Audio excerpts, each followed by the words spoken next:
નમસ્કાર દર્શક મિત્રો, હું છું એડવોકેટ સોનલ બારિયા. આપ સર્વનું સ્વાગત છે મારી ચેનલ લીગલ ભવવિજ્ઞાનમાં. દર્શક મિત્રો, એક મિત્રનો પ્રશ્ન છે કે અમારી જે મિલકત છે એ વણ વહેંચાયેલી છે, પરંતુ તેની અંદરથી અમે જે 4 ભાઈ છીએ એમાંથી એક ભાઈએ વણ વહેંચાયેલી જે મિલકત છે તેનો દસ્તાવેજ કરેલો છે, પરંતુ તેની અંદર અમારી સહમતિ નથી. તો શું એ જે વેચાણ દસ્તાવેજ થયેલો છે એને રદ કરી શકાય ખરો? તો ચલો દર્શક મિત્રો, આજે આપણે આના વિશે સંપૂર્ણ માહિતી મેળવીએ. તો દર્શક મિત્રો, જો કોઈ પણ પ્રકારની મિલકત હોય અને એ મિલકતની અંદર તમે 3, 4, 5 ગમે એટલા ભાઈ બહેન હોવ, તો એ જે મિલકત છે એ મિલકતની અંદર તમે બધા જ સહમાલિકોનો એક સમાન હિસ્સો રહે છે. હવે જો અહીંયા જે પ્રશ્ન છે તેની અંદર 4 ભાઈ છે, તો 4 ભાઈમાંથી એક ભાઈએ એમના હિસ્સાની જે પણ મિલકત છે તેનો એમને વેચાણ દસ્તાવેજ કરી આપેલો છે. મતલબ કે જે એમની મિલકત છે એ મિલકતમાંથી જે 4 ભાઈઓનો 4 હિસ્સા પડે છે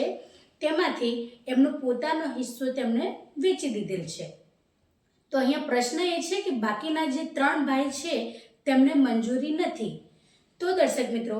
કાયદા પ્રમાણે જો જોવા જઈએ તો જ્યારે કહી શકાય કે સહમાલિકોની જે મિલકત છે એ સહમાલિકોની મિલકતની અંદર જ્યારે કોઈ વ્યક્તિને પોતાનો હિસ્સો વેચવો હોય તેવા સંજોગો દરમિયાન જેટલા પણ સહમાલિકો છે એમનો સૌથી પહેલાં અધિકાર લાગે એ મિલકત છે એમના હિસ્સાની જે એમને વેચવી છે એ ખરીદવાનો. બીજી રીતે તમને કહું તો ધારો કે 4 ભાઈ છે, તો 4 ભાઈમાંથી એક ભાઈએ એમનો હિસ્સો છે જે ટોટલ એમની મિલકત છે તેમાંથી, તો એમના ભાગનો જે હિસ્સો છે એ એમને કોઈ અન્ય વ્યક્તિને વેચવો હોય, પરંતુ સૌથી પહેલાં અન્ય વ્યક્તિને વેચતા પહેલાં એમને એમના જે પોતાના ભાઈઓ છે કે પોતાની જે બહેન છે એ જે મિલકત છે એના જે સહમાલિકો છે તેમાંથી જ તેમને જો કોઈ વ્યક્તિને લેવો હોય એ હિસ્સો વેચાતો એમના હિસ્સાનું, તો એ સૌથી પહેલાં હકદાર જે તે એની અંદર હિસ્સેદારો છે સહમાલિકો જે છે તેમને એમને પૂછવું પડે. એટલે જો 4 ભાઈમાંથી એક ભાઈએ પોતાનો હિસ્સો વેચવો છે તો પહેલાં જે બાકીના 3 ભાઈઓ છે, અથવા જો એમના કોઈ બહેનો હોય, 3 ભાઈની જગ્યાએ કદાચ 3 બહેનો પણ હોઈ શકે, તો એવા સંજોગો દરમિયાન એ જે એમનો પોતાનો હિસ્સો છે એમને વેચવા માટે સૌથી પહેલાં એમની સહમતિ લેવી પડે.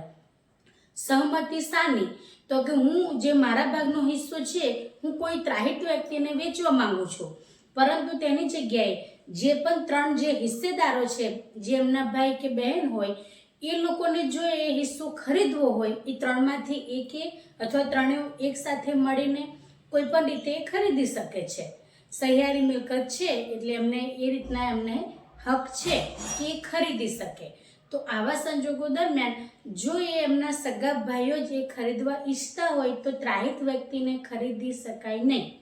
જ્યાર સુધી એમના જે હિસ્સેદારો છે એ લોકો ખરીદવા માંગતા હોય ત્યાર સુધી. એટલે જો એ જે 3 ભાઈઓ છે એ ના પાડી દે કે અમારે તારા ભાગનો હિસ્સો ખરીદવો નથી, ભલે આપણી સહિયારી મિલકત છે તેમ છતાં, ત્યારે પછી જે વ્યક્તિ છે કે જેમને પોતાનો હિસ્સો વેચવો છે એ વ્યક્તિ પછી ત્રીજી વ્યક્તિને વેચી શકે છે. પરંતુ દર્શક મિત્રો, આની અંદર બીજી મુખ્ય બાબત એ છે કે જે 4 ભાઈઓ છે, 4 ભાઈઓની મિલકતની અંદર એ કહી શકાય કે સહમાલિકીની અંદર એ સંયુક્ત જે મિલકત છે ત્યાર સુધી એની અંદર જો વિભાજન ન થાય ત્યાર સુધી ત્રાહિત વ્યક્તિએ જ્યારે જે એમના હિસ્સાનો એક વ્યક્તિના જે હિસ્સાનો જે વેચાણ દસ્તાવેજ એમને કરેલો છે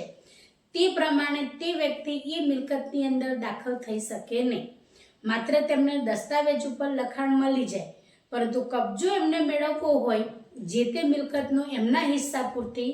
તો એવા સંજોગો દરમિયાન એ જે મિલકત છે એના 4 વિભાગ પડેલા હોવા જોઈએ અને કબજાની દ્રષ્ટિએ એની અંદર અલગ અલગ હિસ્સા થઈ જાય ત્યારબાદ જ જે તે ત્રાહિત વ્યક્તિએ એ જે મિલકત છે એ ખરીદી છે એ વ્યક્તિ અંદર દાખલ થઈ શકે છે. ઉદાહરણ દ્વારા સમજાવું કે ધારો કે કોઈ એક પ્લોટ છે, એ પ્લોટની અંદર તમારા 4 હિસ્સા છે, એટલે પ્લોટ અત્યારે સહિયારી મિલકત છે, તેની અંદર વિભાજન થયેલું નથી, પરંતુ જો એની જે ગણતરી હોય, ગણતરી પ્રમાણે એક હિસ્સો 4 ભાઈને મળતો હોય તો એક ભાઈના હિસ્સાનો જે પણ પ્લોટની જગ્યા છે એનું વેચાણ દસ્તાવેજ એ ભાઈએ ત્રાહિત વ્યક્તિને કર્યું છે, કારણ કે તેમના જે બાકીના 3 ભાઈઓ છે એ ખરીદવા નથી માંગતા. તો આવા સંજોગો દરમિયાન જે ત્રીજી વ્યક્તિ દ્વારા એ પ્લોટની જે જમીન એમના હિસ્સાની ખરીદવામાં આવેલી છે, તો એ જે પ્લોટ છે એનું સંપૂર્ણપણે વિભાજન ના થઈ જાય કે ભાઈ આટલો ભાગ છે આ મોટા ભાઈનો છે, આટલો ભાગ નાના ભાઈનો છે, બીજો આ સૌથી નાનાનો છે અને મારો છે, એ રીતના 4 વિભાજન કમ્પ્લીટલી ન થઈ જાય ત્યાર સુધી જે ત્રાહિત વ્યક્તિ છે